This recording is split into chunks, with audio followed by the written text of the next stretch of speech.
She has spent 5 iconic decades building an entertainment career as a singer, actress, talk show host, and author. God never gives you anything that you can't handle. I believe that too much to stand, I get on my knees to know that you had to keep. More than 5 decades, Marie Osmond stood under stage lights with a smile that felt like it belonged to the whole country. She was the little girl from Ogden, Utah, who grew into one of the most recognizable entertainers in America.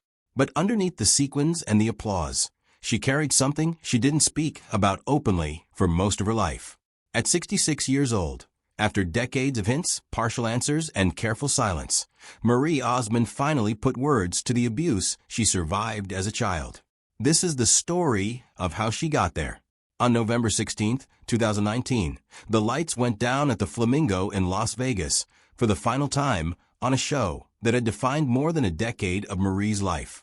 She and her brother Donny had performed together on that stage for 11 straight years, racking up over 1,700 shows and entertaining more than 900,000 fans.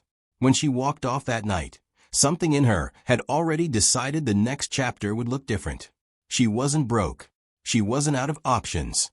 She was simply tired in a way that success had never been able to touch. Not long after, CBS gave her what looked like the perfect landing spot. A permanent chair on the talk, sitting alongside Sharon Osbourne, Cheryl Underwood, Eve, and Carrie and Inaba. For a while, it looked like a natural fit. But daytime television is a strange animal, and what plays well on camera doesn't always reflect what's happening once the cameras stop rolling. Reports later surfaced that tension between Marie and some of her co-hosts had grown difficult to manage.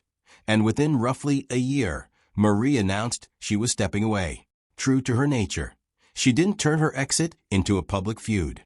She thanked the crew, made a joke about spending more time with her husband, and left with her dignity intact. Where most people expected her to chase another Las Vegas residency, Marie went the opposite direction. She began touring with full symphony orchestras, released a classical album, and built a quieter kind of career, one built on artistry rather than spectacle. Meanwhile, her brother Donny opened his own solo show in Las Vegas, staying close to the bright lights that had defined so much of their shared career. Marie, for the first time in a long time, chose something else. Then, in 2023, she made headlines again, this time by announcing that she would not be leaving her children a share of her estimated $20 million fortune. She explained that she believes money can rob people of the drive to build something for themselves, and that the greatest inheritance she can offer is the example of her own work ethic. The decision reignited public interest in her life story, and in the conversations that followed, she found herself circling back to something much older and much heavier, the abuse she experienced as a child, and the decades she spent not knowing how to talk about it. Olive Marie Osmond was born on October 13, 1959, in Ogden, Utah. In a detail that rarely gets mentioned, she shares her birthday with her father, George, who turned 42 the same day she was born. Her parents had been hoping for a daughter for years, and after 8 sons, they finally had one. They treated her arrival like something close to a miracle. Growing up as the only girl among 8 brothers meant Marie's childhood was loud, chaotic, and almost entirely without privacy. 2 of her brothers, Verl and Tom, were born deaf, and much of the family's performing career was built in part to help cover the cost of their care. There was no quiet corner of the house reserved for a little girl to simply be a little girl. Every meal, every rehearsal, every conversation happened inside a whirlwind of brothers, and Marie learned early on how to hold her own inside it. By age 4, she had already made her television debut on The Andy Williams Show. While most children her age were learning to tie their shoes, Marie was learning stage marks and camera cues. The family soon relocated from Utah to Los Angeles as her brothers' careers accelerated, and the Osmond entertainment machine began running at full speed, with Marie swept along inside it almost from the start. At 11, she was sent on a commercial shoot in Japan. The boat she was filming on capsized in waters known for sharks, and she had to swim to safety. Once she was rescued, she was sent right back out to keep working, and ended up so severely sunburned that her skin blistered. In her own memoir, She later reflected that in moments like these, she felt treated less like a child and more like a product being managed for profit. At 16, in 1975, she was driving with her mother in the passenger seat when she suddenly blacked out behind the wheel. The resulting crash was violent enough to bend the steering wheel, and Marie nearly lost an eye. Her mother was thrown through the windshield and suffered collapsed lungs, and doctors weren't sure she would survive the night. Alone in the hospital, terrified she had nearly killed her own mother, Marie said she experienced a profound moment of comfort that shaped her spiritual beliefs for the rest of her life. Her mother pulled through, but that night added another layer of trauma to a childhood that was already carrying more weight than most adults ever have to bear. By 15, Marie and her brother Donny had landed their own variety show on ABC, and almost overnight she became one of the most recognizable teenagers in America. To viewers, it looked effortless. Behind the scenes, it was grueling.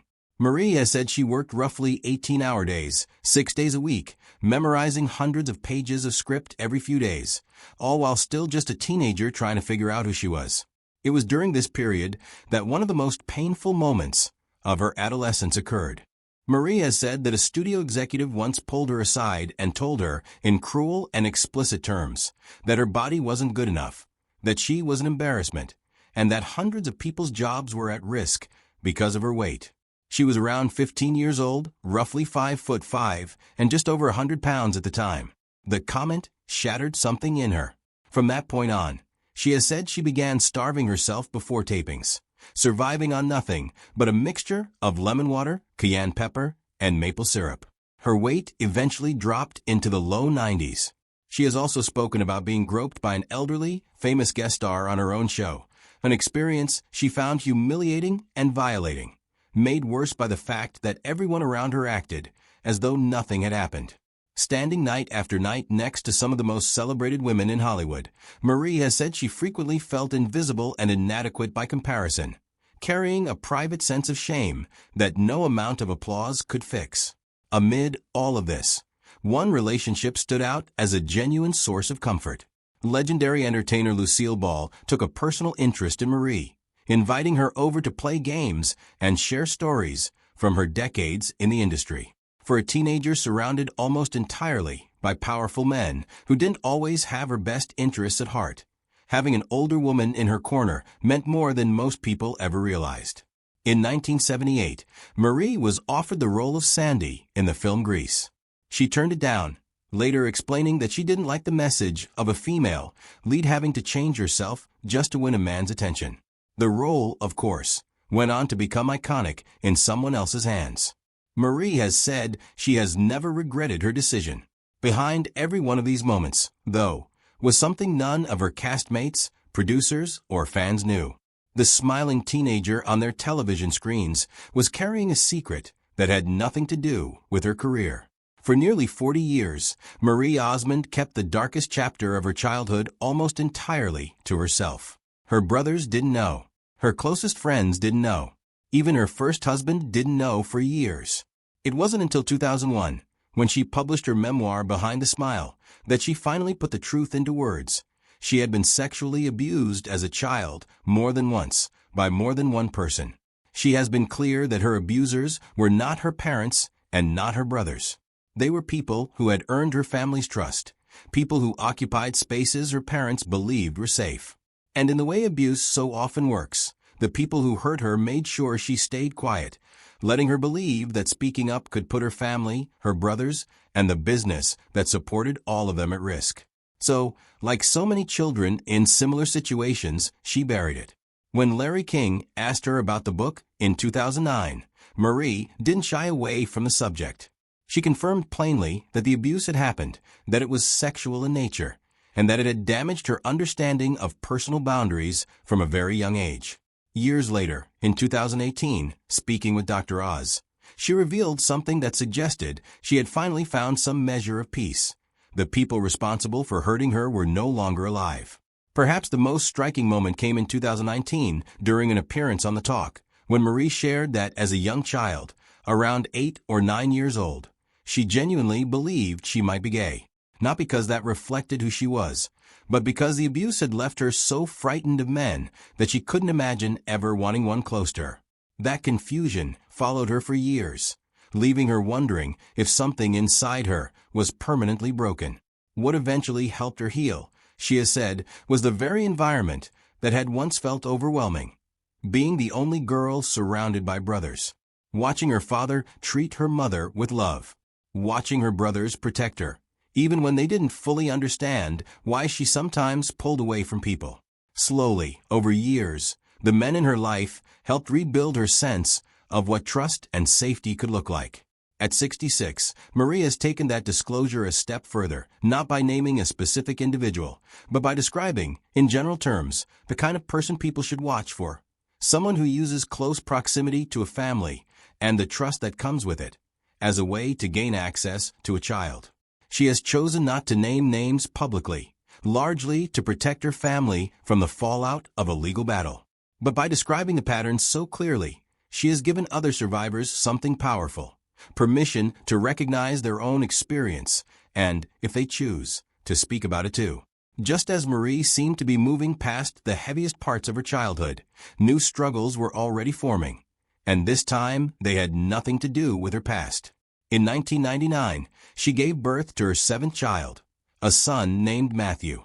She assumed she was prepared, having already raised 6 children. But something happened to her physically and emotionally after Matthew's birth that she had never experienced before. She has described postpartum depression that hit like a wave she couldn't outrun, leaving her unable to get off the floor some days, weighed down by a shame she couldn't put into words.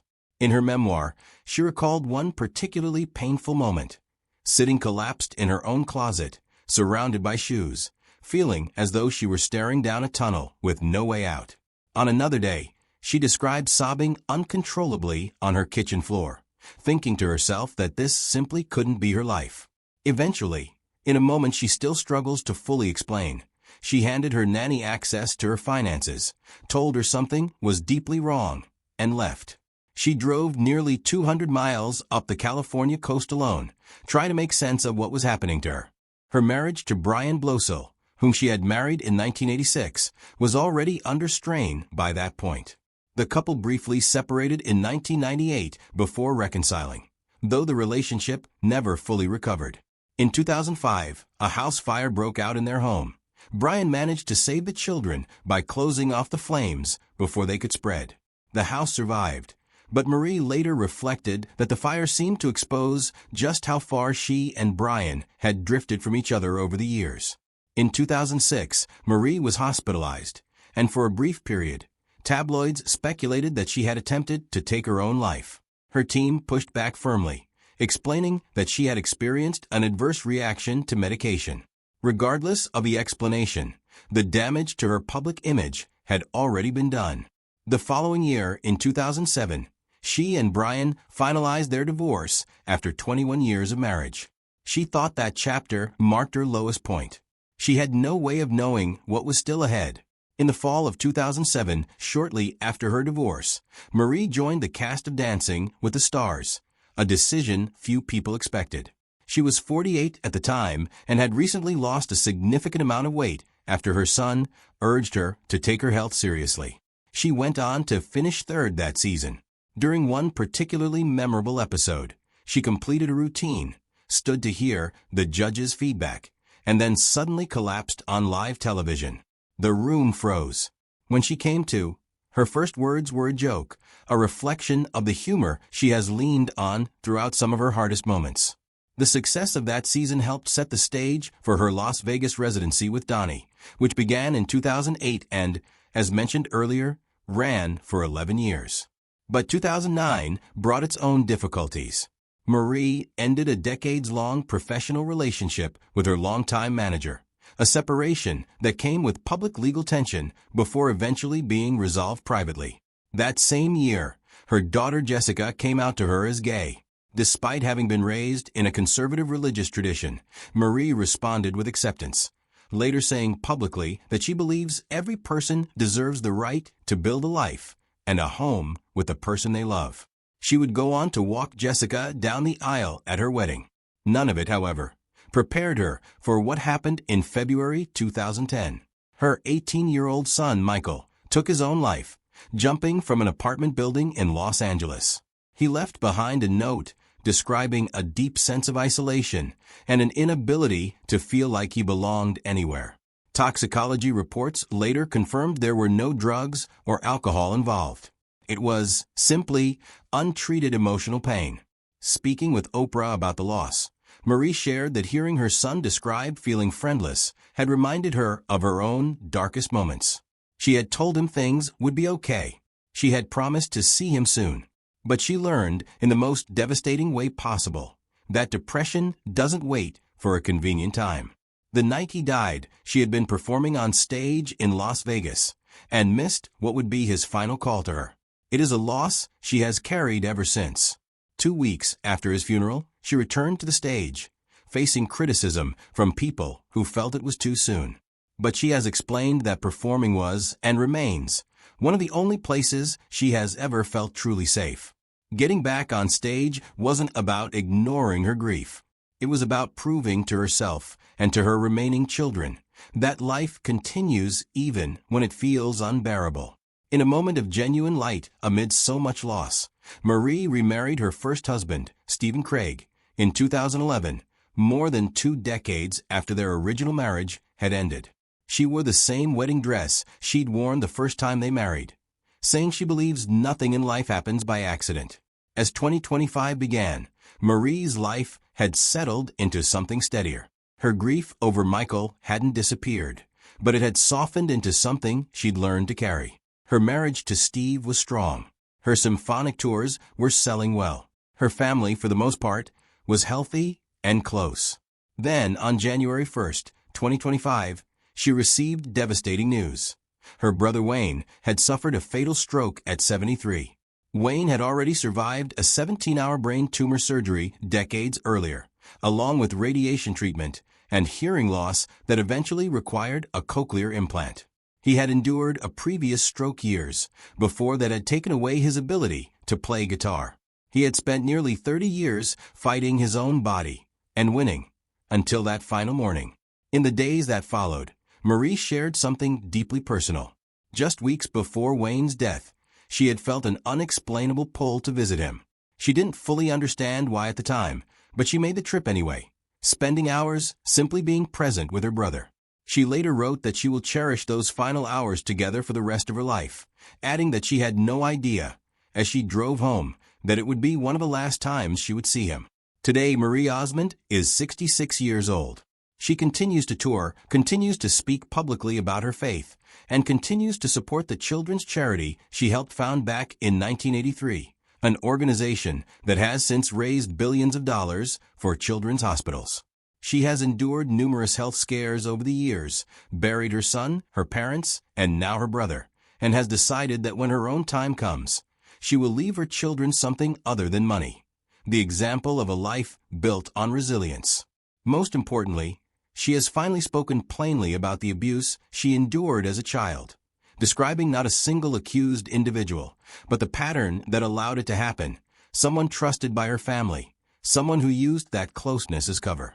In doing so, she has offered something valuable to anyone who has carried a similar secret in silence, proof that it's possible to name what happened to you, even decades later, and to keep living a full life afterward.